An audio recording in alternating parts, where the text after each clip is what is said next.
pemerintah ini juga semakin serius untuk menggenjot lagi sektor energi terbarukan. Trimegah sendiri melihat prospeknya seperti apa? Mungkin hingga akhir tahun ini dan juga di tahun depan. Kita tahu kalau EBIT ini sebenarnya untuk jangka panjang begitu, tapi apakah sudah mulai terlihat ada pergerakan yang mungkin bisa dipertimbangkan? Ya, it's an exciting part of the economy menurut saya, sektor terbarukan. Tentu saja itu juga program banyak pemerintah di seluruh dunia ya. Tapi I can't help Anneke, but to also ini saya mengerti kenapa kita harus seimbang dalam approach kita. Balance approach namanya kan. Karena biar bagaimanapun ESG, green energy itu adalah produk untuk negara-negara yang sudah maju. Kita harus ingat sebagai orang Indonesia gitu ya. Dan saya masih merasa orang Indonesia kita harus ingat bahwa loh kita hidup dari kelapa sawit, kita hidup dari batu bara. Memang the rest of the world doesn't like it because it's not green, mungkin dianggap tidak green. Tapi kenyataan sesungguhnya kan kita butuh makan, kita butuh cari uang kan untuk hidup. Jadi nggak bisa semerta-merta kita swing completely ekstrim, kita avoid a sektor yang sebenarnya itu memberi makan kita sebagai negara. Jadi saya bisa mengerti sebenarnya memang ada kebutuhan ke arah sana, tapi on the other hand we need to live gitu kan as a country.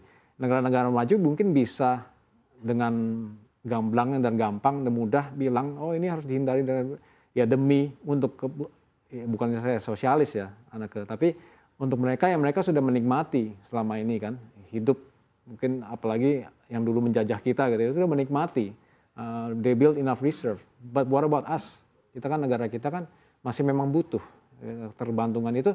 Kelapa sawit, batu bara itu banyak loh multipliernya terhadap ekonomi kita.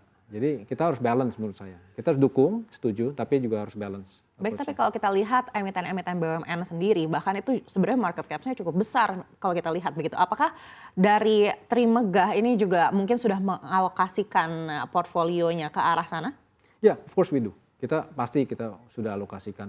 Tapi again, kalau kita one thing to say about being nasionalis gitu kan, kita harus itu tempat kita cari makan.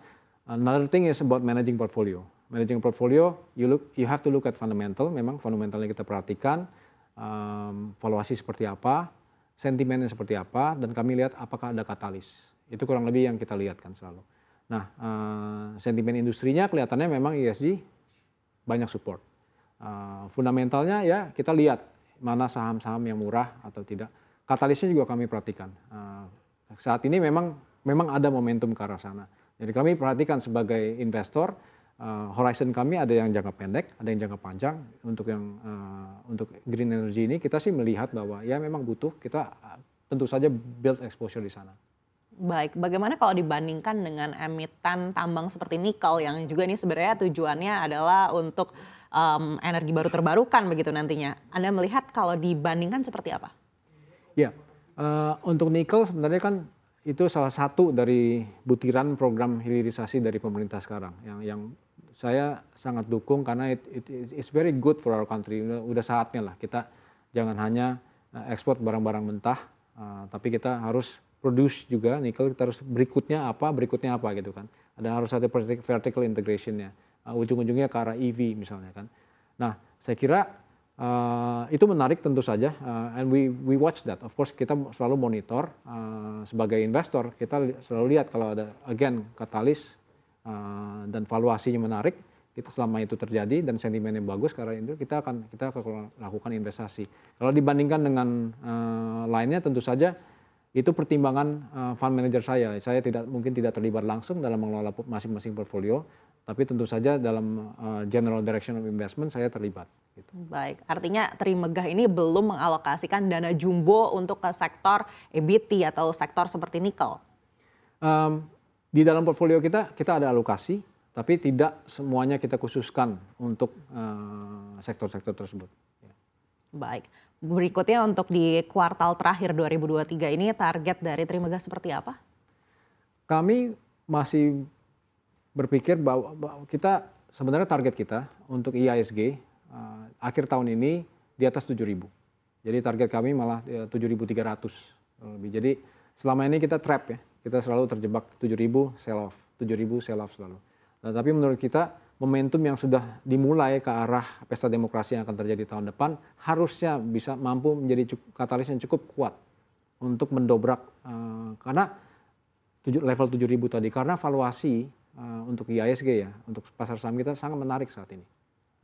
Kalau kita lihat dari multi years valuation sekarang ini posisinya cukup murah. Jadi kami cukup yakin untuk hal itu.